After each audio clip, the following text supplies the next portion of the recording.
Sebagian jasa yang diproduksi penduduk Indonesia dipakai oleh penduduk asing. Sebaliknya juga, penduduk Indonesia mempergunakan jasa yang diproduksi oleh asing. Ketika penduduk Indonesia misalnya umroh, itu kan berarti mengimpor. Begitu juga ketika ada turis asing masuk ke Indonesia, ke Bali kah, ke Jogja, itu berarti kita mendapatkan ekspor dari sisi kita karena kita dibeli jasa kita. Beberapa dekade kita mengalami defisit dalam hal barang, kita cenderung surplus. Tapi ketika dalam hal jasa, kita cenderung defisit. Analisis terhadap perdagangan internasional itu bisa disamarkan oleh informasi antara lain kita mengalami surplus neraca perdagangan, itu baru neraca perdagangan barang. Nah, neraca jasa ini agak jarang dibicarakan di publik.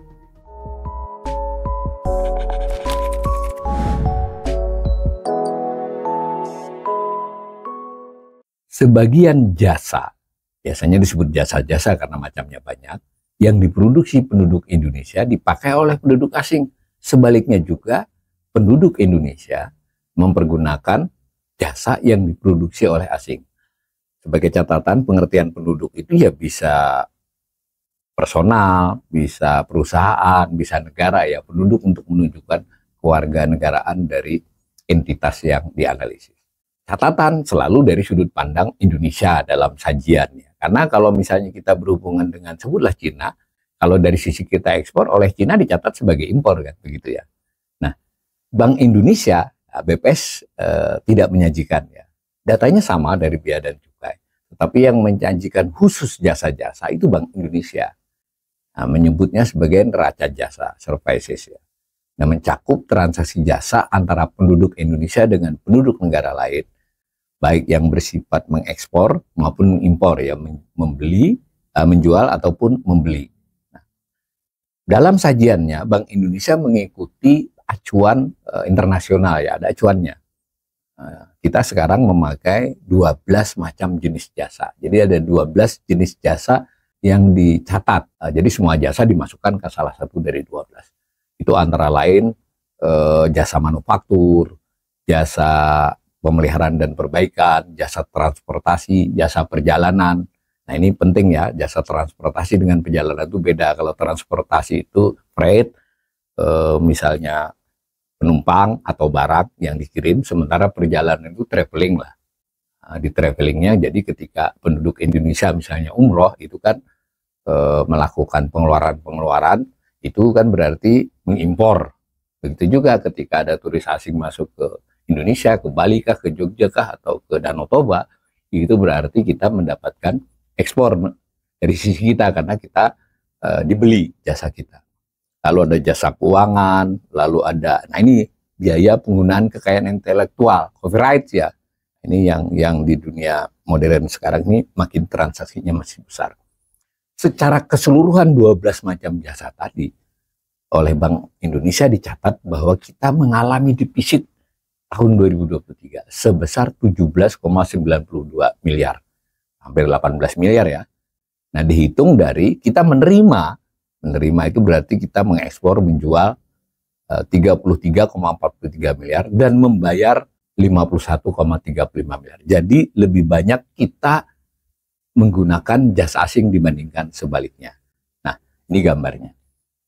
Ini ekspor dulu. Ekspor artinya tadi saya ulangi sekali lagi, apakah orang naik pesawat Garuda, ataukah orang mungkin memakai pihak asing ya, memakai kapal Pelni, atau kemudian ada turis yang belanja di Bali, di Jakarta, di Jogja, di Danau Toba, atau di Sulawesi.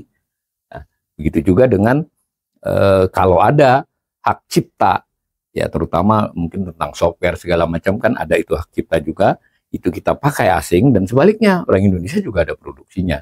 Tentu nanti dalam kajian yang lebih detail kita akan melihat masing-masing jenis itu. Tapi secara umum 12 jenis jasa itu kita memperoleh nilai penjualan cukup besar ya, 33,43 miliar dolar. Saya ingin tekankan, semua pencatatan transaksi internasional ini menggunakan satuan dolar Amerika. Tentu ketika melakukan penjualan tidak harus dolarnya, ya turisnya kan bisa pakai rupiah di sini. Begitu juga kita ada orang Indonesia yang jalan-jalan di Eropa, dalam hal perjalanan mungkin pakai euro, tetapi satuannya dalam pencatatan dikonversikan oleh Bea cukai juga kemudian disajikan oleh Bank Indonesia dalam dolar Amerika.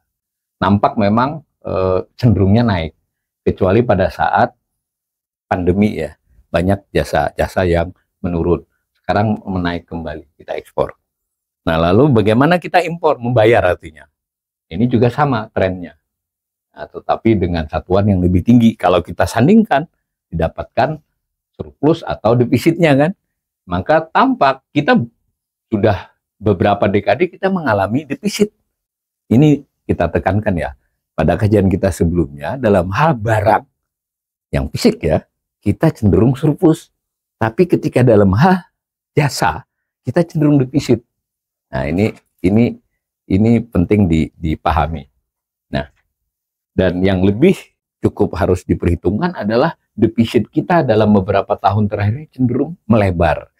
Jadi makin besar, makin lebar defisitnya.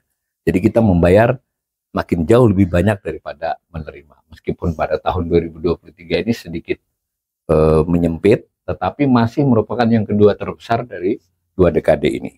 Dengan demikian, analisis terhadap perdagangan internasional itu bisa disamarkan oleh informasi antara lain kita mengalami surplus neraca perdagangan, itu baru neraca perdagangan barang.